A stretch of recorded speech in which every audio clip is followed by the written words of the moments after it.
പരിചിതയായ അരുന്ധതി ചേച്ചിയാണ്. ചേച്ചിക്ക് ഈ പരിപാടിയിലേക്ക് സ്വാഗതം.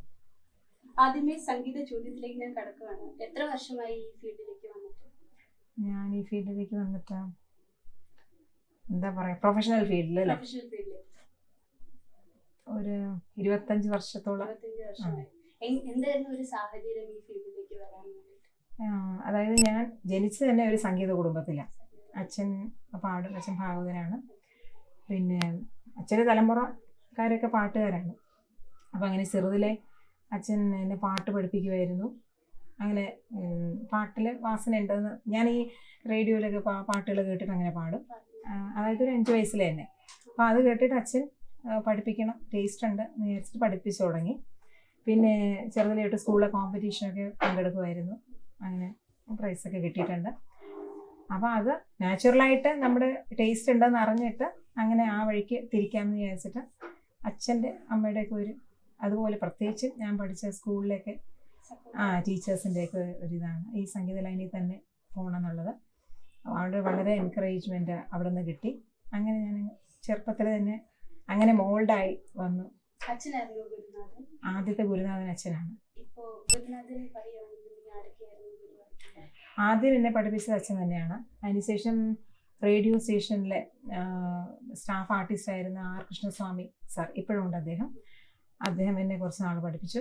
പിന്നെ ഞാൻ ട്രിവാൻഡ്രം വിമൻസ് കോളേജിൽ പ്രീ ഡിഗ്രി തൊട്ട് മ്യൂസിക്കിനാണ് ചേർന്നത്. 3rd ഗ്രൂപ്പാണ്. അതിൽ optional music, Indian history, world history and music ആയിരുന്നു. അപ്പോൾ കോളേജിൽ ചേർന്നപ്പോൾ ഒപ്പം മാവേലിക്കര പ്രഭാകരന്മ സാറ്, വളരെ ഫേമസ് അദ്ദേഹം. ഇപ്പോൾ സ്വാതി പുരസ്കാരമൊക്കെ കിട്ടി സാറിന്. സാറ് തൃപ്പൂണിത്തുറ കോളേജിലെ പ്രിൻസിപ്പലായിരുന്നു. അദ്ദേഹത്തിൻ്റെ കീഴിൽ വളരെ വർഷം ഞാൻ സംഗീതം അഭ്യസിച്ചു. പിന്നെ എൻ്റെ വേറൊരു ഗുരുനാഥ എന്ന് പറയുന്നത് ഡോക്ടർ ഓമനക്കുട്ടി. അവർ ടീച്ചർ എൻ്റെ ഗൈഡാണ്. അനവധി പ്രോഗ്രാമിലൊക്കെ ടീച്ചറിനോടൊപ്പം പങ്കെടുത്തിട്ടുണ്ട്. കോളേജിലെ ടീച്ചറിനെ പഠിപ്പിച്ചിട്ടുണ്ട്. പിന്നെ ഞാനൊരു 8 വർഷം മദ്രാസിലായിരുന്നു. അപ്പോൾ അന്ന് പ്രൊഫസർ TR സുബ്രഹ്മണ്യം എന്ന് പറയും, ഒരു വലിയൊരു സ്കോളറാണ്, വലിയൊരു ആർട്ടിസ്റ്റാണ്. ഏതാണ്ട് ഈ സംഗീത ലോകത്തെ നമ്പർ 1 എന്ന് പറയാം, 1 ഓഫ് ദ നമ്പർ 1 ആർട്ടിസ്റ്റ് അങ്ങനെ പറയാം. അദ്ദേഹത്തിൻ്റെ കീഴിൽ ഒരു 4-5 വർഷം അഭ്യസിച്ചു. ഇപ്പോഴും ഞാൻ അവധി കിട്ടുമ്പോഴൊക്കെ പോയി പഠിക്കാറുണ്ട്. അങ്ങനെ ഇതാണ് എൻ്റെ ഗുരുക്കന്മാരുടെ ഒരു ചരിത്രം. കൂടുതലും കാസറ്റ് നോക്കുകയാണെങ്കിൽ കൂടുതലും ഡിവോഷണൽ സോങ്സ് ആണ് ചേച്ചി പാടിയിട്ടുള്ളത്. അതെ അതെ. അതിലേതെങ്കിലും ഒരു പാട്ട് നമ്മുടെ പ്രേക്ഷകർക്ക് വേണ്ടിയിട്ടൊന്ന് പാടാം.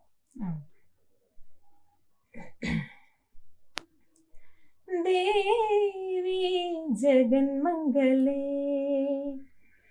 മായേ തായേ ജഗദംബികേ നീ വരദയായി സുഖദയായി വാഴ്വിൻ പൊരുളായി ദേവി ജഗന്മംഗലേ മായേ തായേ ജഗദംബികേ. ഏതൊക്കെ ഫീൽഡില്, ഈ ഫീൽഡില് എവിടെയൊക്കെയാണ്, ഏതൊക്കെ കാസറ്റിൽ പാടിയിട്ടുണ്ട്, ഫിലിമിൽ പാടിയിട്ടുണ്ട്, അപ്പൊ എവിടെയായിരുന്നു ഒരു അവാർഡ് കിട്ടാൻ സഹായിച്ചത്? എനിക്ക് അവാർഡ് കിട്ടിയിട്ടുള്ളത് പിന്നെ സുഭദ്രേ സൂര്യപുത്രി എന്ന് പറഞ്ഞ സംഘചേതനയുടെ, അതായത് മറ്റേ പിരപ്പങ്കോട് മുരളി സാറിൻ്റെയൊക്കെ അവരുടെ ഗ്രൂപ്പാണ്, അവരുടെ ഒരു ട്രൂപ്പാണ്. അതിൽ 93-ലാണ് എനിക്ക് അവാർഡ് കിട്ടിയത്. രാഘവ് മാഷായിരുന്നു മ്യൂസിക്, സ്റ്റേറ്റ് അവാർഡായിരുന്നു. പിന്നെ അത് കഴിഞ്ഞ് മദ്രാസ് മ്യൂസിക് അക്കാഡമി എല്ലാ സീസണിലും കച്ചേരികൾ അവിടെ നടത്താറുണ്ട്. അപ്പോൾ പല സ്ലോട്ടായിട്ടാണ്, മോർണിംഗ്, നൂൺ, ഇങ്ങനെ പല ഒരു 2 to 3:30, 2 to 4, പിന്നെ വൈകുന്നേരത്തെ കച്ചേരികൾ അങ്ങനെ. അപ്പോൾ എനിക്ക് എൻ്റെ സ്ലോട്ടിലെ ബെസ്റ്റ് മ്യൂസീഷ്യൻ്റെ, ബെസ്റ്റ് രാഗാലാപനയുടെ ഒക്കെ അവാർഡ്, ആ 2 അവാർഡ് കഴിഞ്ഞ വർഷം കിട്ടി. അതെ. ഈ സംഗീതം കൊണ്ടുപോകുന്ന ഈ ഫാമിലി ബാക്ക്ഗ്രൗണ്ട് എങ്ങനെയാ കൊണ്ടുപോകുന്നത്? വളരെ വിഷമമുള്ള കാര്യമാണ്. പിന്നെ ഞാൻ ഈ കൊല്ലത്താണ് വർക്ക് ചെയ്യുന്നത്. ഞാൻ താമസം ട്രിവാൻഡ്രത്തും ജോലി കൊല്ലത്തുമാണ്. കൊല്ലത്ത് SN വിമൻസ് ഡെയിലി ട്രെയിനിലാണ് പോയി വരാറ്. അപ്പോൾ എന്തുകൊണ്ടും വളരെ ടീഡിയസ് ആയിട്ടുള്ള ഒരു ജോബാണ് ഈ ട്രെയിൻ യാത്ര. പിന്നെ വന്ന വീട്ടുകാര്യങ്ങൾ, പിന്നെ കുട്ടികളുണ്ട്, അവരുടെ കാര്യങ്ങൾ, ഇതിനൊപ്പം ബാക്കി വർക്കുകൾ, പിന്നെ പ്രാക്ടീസ്, ഇങ്ങനെയൊക്കെ കൂടെ ഞാൻ അതായത് ശരിക്കും പറഞ്ഞാൽ ഫാമിലി സപ്പോർട്ട് അത്രത്തോളം ഉള്ളത് കാരണം വലിയ പ്രശ്നമില്ല. ചില സമയം ഈ എല്ലാം കൂടെ ടൈറ്റായിട്ട് വരുമ്പോൾ സമയം കിട്ടാതെ വളരെയധികം വിഷമിക്കാറുണ്ട്. പിന്നെ നമ്മൾ ഈ കിട്ടുന്ന സമയം പ്രാക്ടീസിനും അല്ലെങ്കിൽ ഏതെങ്കിലും പുതിയത് പഠിക്കാനും, പ്രത്യേകിച്ച് ഞങ്ങൾ ഈ ട്രെയിനിൽ യാത്ര ചെയ്യുമ്പോഴാണ് ആ വാക്ക്മാനൊക്കെ കയ്യിലെടുക്കും, എന്നിട്ട് പുതിയതൊക്കെ പഠിക്കുന്നത്, പ്രോഗ്രാമൊക്കെ പഠിക്കുന്നത് അങ്ങനെയാണ്. അങ്ങനെ ഈ ശരിക്കും പറഞ്ഞാൽ ടൈം മാനേജ്മെൻറ്റ് അത് മാക്സിമം യൂട്ടിലൈസ് ചെയ്യാൻ പഠിച്ചിട്ടുള്ളത് കൊണ്ട് എങ്ങനെ പോകണമെന്ന്. ഓക്കെ, ചേച്ചി പറഞ്ഞു 2 മക്കളുണ്ടെന്ന്. അവർക്ക് എങ്ങനെയാണ് ചേച്ചിയുടെ ഫീൽഡിലേക്കുള്ള ഒരു ഇൻട്രസ്റ്റ്? അതായത് ഇപ്പം അവർ ജനിച്ചപ്പോൾ തൊട്ട് ഇങ്ങനെ ഒരു തരം ഞങ്ങളുടെ വീട്ടിലത്തെ ഒരു സ്ഥിതി ഇങ്ങനെയാണ്, അത് കണ്ടാ വളർന്നത്. അപ്പോൾ അത് അവർക്കൊരു പുതുമയല്ല. അപ്പോൾ അവർ നാച്ചുറലി ഇതിലോട്ട് ഇൻവോൾവ് ആണ്. മോള് നല്ലോണം ഇൻട്രസ്റ്റ് പാടും, നല്ല ഇൻട്രസ്റ്റ് ഉണ്ട്. മോള് പിന്നെ മൃദംഗം സ്കോളർഷിപ്പിന്, സെൻട്രൽ ഗവൺമെൻറ് സ്കോളർഷിപ്പിന് പഠിക്കുന്നുണ്ട് മദ്രാസിൽ, മന്നാർകോവിൽ ബാലാജി എന്ന് പറഞ്ഞൊരു മാസം കഴിയുന്നത്. സെൻറ്റ് തോമസ് സ്കൂളിൽ അവൾ പഠിക്കുന്നത്. ഇനി +2 അവൾ മൃദംഗം വായിക്കും, പാടും. പിന്നെ ക്ലാസിക്കൽ ഞാൻ തന്നെയാണ് പഠിപ്പിക്കുന്നത്. അങ്ങനെ മോൻ 8th സ്റ്റാൻഡേർഡിലാണ്, പേര് ശ്രീകാന്ത് എന്നാണ്. അയാൾ വയലിൻ പഠിക്കുന്നുണ്ട്. മോനും പാടും. രണ്ടും, അതായത് പിന്നെ ഒരു ഇൻസ്ട്രുമെന്റ് പഠിച്ചിരിക്കുന്നത് എപ്പോഴും നല്ലതാണ്. രണ്ടുപേരും പാടും, പിന്നെ ഒപ്പം ഒരു ഇൻസ്ട്രുമെന്റും കൂടെ. മോള് പിന്നെ മൃദംഗത്തിൽ കുറച്ചുകൂടെ കോൺസെൻട്രേറ്റ് ചെയ്യുന്നുണ്ട്. ഇയാളിപ്പോൾ പഠിച്ചു തുടങ്ങിയിട്ടേ ഉള്ളൂ. അപ്പോൾ എനിവേ രണ്ടുപേരും ഈ രംഗത്ത് അത് നാച്ചുറലി അങ്ങനെ കിട്ടിയ ഒരു ഇതാണ്, നമ്മുടെ ഫാമിലിയിൽ അങ്ങനെ ഒരു ഇതായതാണ്. ഇൻസ്ട്രുമെന്റ് പിന്നെ അതായത് എനിക്ക് ഞങ്ങളുടെ കോളേജിൽ സബ് വീണയാണ് നമ്മൾ.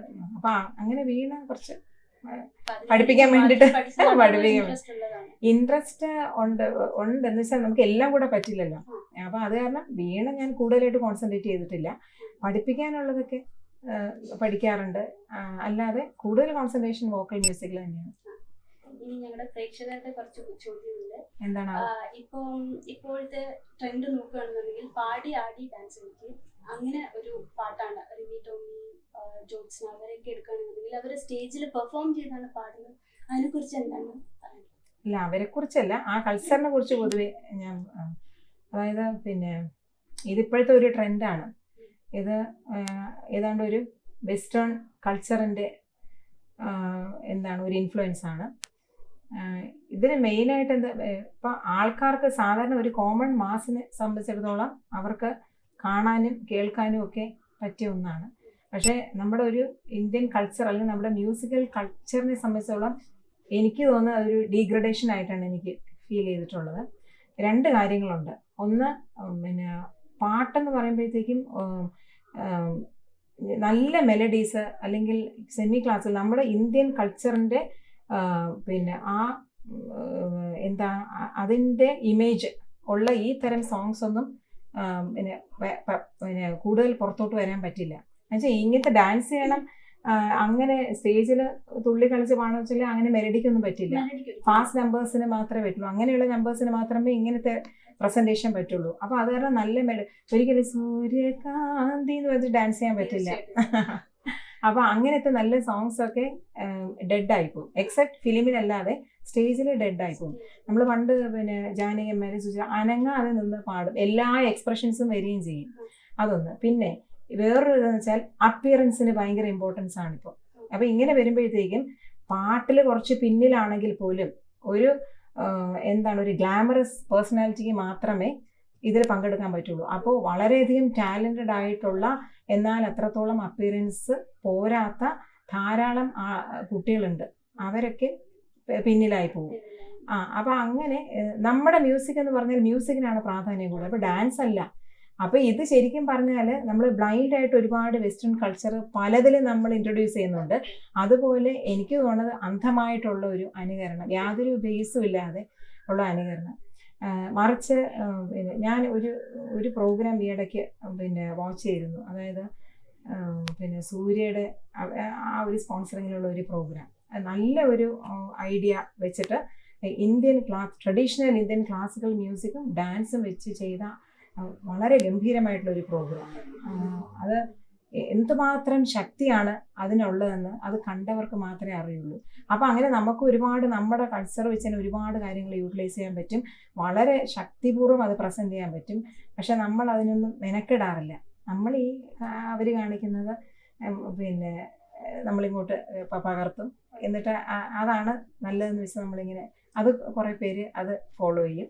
അല്ല നമ്മൾ എന്താ പറയുക, ഒരു റാഷണൽ ബേസിസ് അവനെ അനലൈസ് ചെയ്ത് ഒരു റീസൺ ബേസ്ഡ് ആയിട്ട് നമ്മളൊന്നും ചെയ്യാറില്ല. അതിൻ്റെ ഒരു ഭാഗമാണ് ഇത്. മലയാളികൾ എന്നും ഇഷ്ടപ്പെടുന്ന മെലഡി തന്നെയാണ്. അപ്പോ മലയാളികൾ അക്സെപ്റ്റ് ചെയ്യുന്നുണ്ടോ വെസ്റ്റേൺ സോങ്സ്? ഉണ്ടല്ലോ. അതായത് പിന്നെ എന്താ ചോദിച്ചാൽ താൽക്കാലികമായിട്ട് എല്ലാവരും അക്സെപ്റ്റ് ചെയ്യുന്നുണ്ട്, അല്ലെങ്കിൽ ഇങ്ങനത്തെ പാട്ടുകൾക്ക് അധികം പ്രചാരണം കിട്ടില്ലല്ലോ. താൽക്കാലികമായിട്ട് അക്സെപ്റ്റ് ചെയ്യും, പക്ഷെ എന്നും നിലനിൽക്കുന്ന പറയാൻ പറ്റില്ല. ആരോട് ചോദിച്ചാലും ഏതെങ്കിലും ഒരു മെലഡി ആയിരിക്കും പറയുന്നത്. പിന്നെ പ്രത്യേകിച്ചും ഇപ്പോൾ ജയചന്ദ്രനൊക്കെ കമ്പോസ് ചെയ്ത എം ജി രാജേഷിൻ്റെ തിരുനുരയും അതൊക്കെ അവാർഡ് കിട്ടിയ നല്ല ഒന്നാം തരം. അത് ശരിക്കും ഒരു നാട്ടക്കുറിച്ചി എന്ന് പറഞ്ഞ രാഗം ബേസ്ഡ് ആയിട്ടുള്ള ഒന്നാണ്. വളരെ ഭംഗിയുള്ള ഇതല്ലേ. പിന്നെ അതുപോലെ ജയചന്ദ്രൻ ചെയ്യുന്ന ഒരുപാട് മെലഡീസ് വളരെ നമ്മുടെ ഒരു ഇന്ത്യൻ കൾച്ചറും അല്ലെങ്കിൽ നമ്മുടെ ഒരു മെലഡി ആ ഒരു എലിമെൻ്റ് എം ജയചന്ദ്രൻ ഉള്ളതാണ്. അപ്പോൾ ഇപ്പോഴും വളരെ ആൾക്കാരത് ഇഷ്ടപ്പെടുന്നുണ്ടല്ലോ. നമ്മൾ വെറുതെ ചിന്തിക്കുകയാണ് ഇത് ചെയ്താലേ ഇഷ്ടമാവുള്ളൂ, അത് ചെയ്താലേ വേറെ ഒന്നും കിട്ടാത്തപ്പോൾ കിട്ടിയത് ആൾക്കാർ വെച്ച് തൃപ്തിപ്പെടും. അല്ലാതെ നല്ലത് കൊടുത്താൽ ആൾക്കാർക്ക് മനസ്സിലാക്കാൻ നന്നായി അറിയാം. എല്ലാ ആൾക്കാർക്കും മെലഡി തന്നെയാണ് കൂടുതൽ താല്പര്യം. പിന്നെ അത് കിട്ടുന്നത് പിന്നെ ഇപ്പം എല്ലായിടത്തും ഇങ്ങനെ ഒരു ഏതൊരു കോളേജിലൊരു പാർട്ടിയായാലും ഫാമിലിയിലൊരു പാർട്ടിയായാലും ഈ കരോക്കെ വെച്ച് ഡാൻസ് ചെയ്യുന്നത്. അപ്പോൾ അതിനൊക്കെ ഇങ്ങനത്തെ പാട്ടുകൾ എല്ലാവർക്കും വേണം. അത് കാരണം അത് അക്സെപ്റ്റ് ചെയ്യുന്നതല്ലാതെ ഉള്ളിൽ എല്ലാവരും വെച്ച് താലോലിക്കുന്ന നല്ല മെലഡിയും ക്ലാസിക്കൽ ടൈപ്പ് സോങ്സ് ആണെന്നാണ് എൻ്റെ ഈ അനുഭവങ്ങളിലൂടെ ഞാൻ മനസ്സിലാക്കിയിട്ടുള്ളത്. ഇപ്പോൾ റീസെന്റ് ആയിട്ടുള്ള ഫിലിമിലേക്ക് പാടിയിട്ടുള്ള ഏത് പാട്ടാണ്? ഞാനും പറഞ്ഞു തീരാത്ത വിശേഷങ്ങൾ എന്ന് പറഞ്ഞു റിലീസ് ആവാൻ പോകുന്നു. മനസ്സേ ആടൂ നീ മധുരം നമ്പരം എവിടെ സാന്ത്വനം സ്മൃതികൾ ഒരായിരം മനസ്സേ ആടു നീ മധുരം നമ്പരം എവിടെ സാന്ത്വനം സ്മൃതികൾ ഒരായിരം. ക്ലാസിക്കൽ സംഗീതത്തോടാണോ അതോ ലൈറ്റ് മ്യൂസിക്കിനോടാണോ കൂടുതൽ താല്പര്യം? രണ്ടും ഒരുപോലെ താല്പര്യമാണ്. പിന്നെ ക്ലാസിക്കലുള്ളൊരു സ്പെഷ്യാലിറ്റി എന്ന് പറഞ്ഞാൽ ക്ലാസിക്കലിൽ കൂടുതൽ നമ്മൾ കൈകാര്യം ചെയ്യുന്ന മനോധർമ്മ സംഗീതം എന്ന് പറയും. അതായത് നമ്മുടെ ഓൺ ക്രിയേഷൻ. അതായത് രാഗം പാടാനുള്ള സ്കോപ്പുണ്ട്. കീർത്തനം മാത്രമാണ് സെറ്റായിട്ടുള്ള ഒന്ന് നമ്മൾ പാടുന്നത്, ഓൾറെഡി സെറ്റ് ട്യൂൺ എന്ന് പറഞ്ഞ കീർത്തനം മാത്രം. അതല്ലാതെ അതിന് രാഗം പാടും നിരവൽ. അതായത് ഒരു അർത്ഥമുള്ള ഒരു ലൈൻ എടുത്ത് അതിന് സംഗീതാംശം വ്യത്യാസപ്പെടുത്തി അതിന് വളരെ വിപുലീകരിച്ച് പാടുന്നത്. പിന്നെ കൽപ്പന സ്വരങ്ങൾ പാടുന്നതൊക്കെ അറിയാം. അതൊക്കെ ആകുമ്പോൾ നമ്മുടെ മനോധർമ്മം, നമ്മുടെ ഓൺ ക്രിയേഷൻ, നമുക്ക് എത്രത്തോളം പിന്നെ അതിൽ ജ്ഞാനമുണ്ട്, പിന്നെ എത്രത്തോളം നമ്മൾ ഒബ്സർവ് ചെയ്തിട്ടുണ്ട്, എത്രത്തോളം വർക്ക് ചെയ്തിട്ടുണ്ട്, ഇതൊക്കെ പിന്നെ പുറമേയുള്ള ആൾക്കാർ അറിയുന്ന അംശങ്ങളാണിത്. അപ്പോൾ നമ്മുടെ ഒരു ക്രിയേഷൻ എന്ന് പറയുന്നത് അതൊക്കെയാണ്. അപ്പോൾ അത് നമ്മൾ നല്ലോണം ചെയ്യുമ്പോൾ നമുക്ക് അതിൻ്റെ ഒരു സംതൃപ്തിയാണ്. ഇപ്പോൾ ഒരു ഫിലിം സോങ്ങോ അല്ലെങ്കിൽ ഒരു കാസറ്റ് ഡിവോഷണൽ സോങ് ആകുമ്പോൾ മ്യൂസിക് ഡയറക്ടർ പറഞ്ഞു തരുന്നത് അങ്ങനെ പാടുക. പിന്നെ ചില നമ്മൾ എക്സ്റ്റംപറൈസേഷൻ, അത് ചില സംഗതികൾ നമ്മൾ കയ്യിൽ നിന്ന് ഇടുന്നത് ചിലർക്ക് ഇഷ്ടമായിരിക്കും, ചിലർക്ക് അതുപോലെ പാടണമെന്നായിരിക്കും. അപ്പം അങ്ങനെ നമുക്ക് സ്വാതന്ത്ര്യം കിട്ടുന്ന സ്ഥലത്ത് മാത്രം ചെറിയ വ്യത്യാസപ്പെടുത്തി പാടാന്നല്ലാതെ നമ്മുടെ ഓൺ ക്രിയേഷൻ എന്ന് പറയാനൊന്നുമില്ല. നേരിച്ച് ക്ലാസിക്കലിന് നമ്മുടെ സ്വന്തമായിട്ടുള്ളതാണ് കൂടുതൽ അംശങ്ങൾ. അപ്പം അത് കാരണം കൂടുതൽ സംതൃപ്തി കിട്ടുന്നത് ക്ലാസിക്കലിലൂടെയാണ്. ചേച്ചി പറഞ്ഞു ചേച്ചി എസ് എൻ കോളേജിൽ പഠിപ്പിക്കുകയാണ്. അതെ,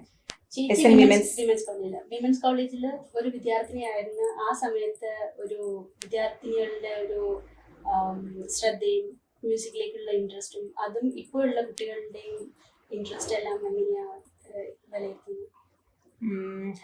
ഞങ്ങളൊക്കെ പഠിച്ചിരുന്ന കാലത്ത് കൂടുതൽ കുട്ടികൾ ശരിക്കും ജെന്യുവിനായിട്ട് ക്ലാസിക്കലിൽ ഇൻട്രസ്റ്റ് ഉള്ള കുട്ടികൾ ധാരാളം ഉണ്ടായിരുന്നു. അപ്പോൾ അന്ന് ഈ ചാനൽസ് ഒന്നും അത്രത്തോളം പ്രോമിനൻ്റ് അല്ല. ശരിക്കും ഉണ്ടായിരുന്ന റേഡിയോ ആണ് കൂടുതൽ, ചാനൽസ് ഒന്നും അത്രത്തോളം. അപ്പോൾ എന്താ വെച്ചാൽ ഞങ്ങൾ ധാരാളം കച്ചേരികൾ കേൾക്കാൻ പോകും. അപ്പോൾ പാട്ടിലെ ഏറ്റവും പ്രധാനപ്പെട്ടതെന്ന് പറഞ്ഞാൽ പ്രത്യേകിച്ചും ശാസ്ത്രീയ സംഗീതത്തിലെ കേൾവി ജ്ഞാനം എന്ന് പറയും. ധാരാളം കച്ചേരികൾ കേട്ട് രാഗങ്ങൾ ഐഡന്റിഫൈ ചെയ്യാനും താളങ്ങൾ ഐഡന്റിഫൈ ചെയ്യാനും പിന്നെ സ്വരജ്ഞാനം ഉണ്ടാകാനും ഇതൊക്കെ വളരെ പ്രധാനപ്പെട്ട, പഠിക്കുന്നതിനേക്കാളും വളരെ പ്രധാനപ്പെട്ടതാണ് ഈ കേൾക്കുക എന്ന് പറയുന്നത്. അപ്പൊ അന്ന് അങ്ങനെ ധാരാളം കച്ചേരികളൊക്കെ കേൾക്കാൻ പോവുമായിരുന്നു പല സഭകളിലും നവരാത്രി മണ്ഡപത്തിലും ഒക്കെ. അപ്പൊ ഇന്ന് ഇതൊക്കെ വന്നതോടുകൂടി കുട്ടികൾക്ക് എങ്ങനെയാന്ന് വെച്ചാൽ പാട്ട് പഠിക്കുന്നത് ഒരു ഡെപ്തോടു കൂടി പഠിക്കണം എന്നില്ല. അവർക്ക് ഒരുപാട് ചാനൽസ് ഇപ്പോൾ കോമ്പറ്റീഷനൊക്കെ വരുന്നുണ്ട്. അതായത് മിനിമം ടൈമിൽ മാക്സിമം എക്സ്പോഷറാണ് അവർക്ക്, മാക്സിമം പിന്നെ ചാൻസസും പേരും ഒരു ഗ്ലാമറസ് ആയിട്ടുള്ള ഒരു ഫീൽഡാണ് ഇപ്പോൾ. അപ്പോൾ എല്ലാവർക്കും അതിലാണ് താല്പര്യം. അപ്പോൾ ജസ്റ്റ് ഒരു ട്രെയിനിങ്ങിന് വേണ്ടി മാത്രം സംഗീതം അഭ്യസിക്കുക, അതിലൂടെ ഉദ്ദേശിക്കുന്നത് ഇങ്ങനത്തെ ഉള്ള ഒരു എക്സ്പോഷറാണ്. അല്ലാതെ ഡെപ്തോടു കൂടി വിത്ത് ഫുൾ ഡെഡിക്കേഷൻ പഠിക്കുന്ന കുട്ടികൾ വളരെ ചുരുക്കമാണ്. അതൊരു സൂപ്പർഫിഷ്യൽ ലേണിംഗേ പറയാൻ പറ്റുള്ളൂ. അവിടെ മ്യൂസിക്കിനെ കൊല ചെയ്യുന്ന പറയാൻ പറ്റില്ല. ഒരുപാട് ജ്ഞാനമുള്ള കുട്ടികളുണ്ട്, പക്ഷെ അവര് ഇതിനു വേണ്ടി ശ്രമിക്കുന്നില്ല. അവരുടെ ലക്ഷ്യം വേറെ എന്നാണ് ഞാൻ പറഞ്ഞത്. അവരുടെ ലക്ഷ്യം ഇതിലൂടെ ഒരുപാട് എക്സ്പോഷർ കിട്ടുക. ഞാൻ പറഞ്ഞില്ല, ഒരു മിനിമം ടൈം കൊണ്ട് വളരെ പേരെടുക്കുക, പിന്നെ വളരെ ലഘുവായിട്ടുള്ള ഇങ്ങനെ പാട്ടുകൾ ആൽബത്തിലും ഇതൊക്കെ പാടി ഷൈൻ ചെയ്യുക എന്ന് പറയുന്ന മാതിരി. അല്ലാതെ ഒരു ഡെപ്തോടു കൂടി പിന്നെ സംഗീതത്തിന്റെ വാല്യൂ മനസ്സിലാക്കിയിട്ട് കുറച്ച് കഷ്ടപ്പെട്ട് നേടണം എന്നുള്ള ആ ഒരു വിചാരമുള്ളവർ വളരെ കുറവാണ്. ഡെഡിക്കേഷൻ അല്ലെങ്കിൽ ആ ഒരു ഡിവോഷൻ എന്ന് പറഞ്ഞാൽ അത് ഈ കാലഘട്ടത്തിന്റെ പറയാം. കുട്ടികളെ പറഞ്ഞിട്ട് കാര്യമല്ല, കുട്ടികളൊക്കെ ഒരുപാട് ജ്ഞാനമുള്ളവരും ഒക്കെ ഉണ്ട്. വീട്ടിൽ പോലും അങ്ങനത്തെ ഒരു തരം എന്താണ് കുട്ടികളങ്ങനെ അതിനായിട്ട് പ്രോത്സാഹിപ്പിക്കുന്നില്ല. ന്യൂസ് ഡെസ്ക് മംഗളം TV.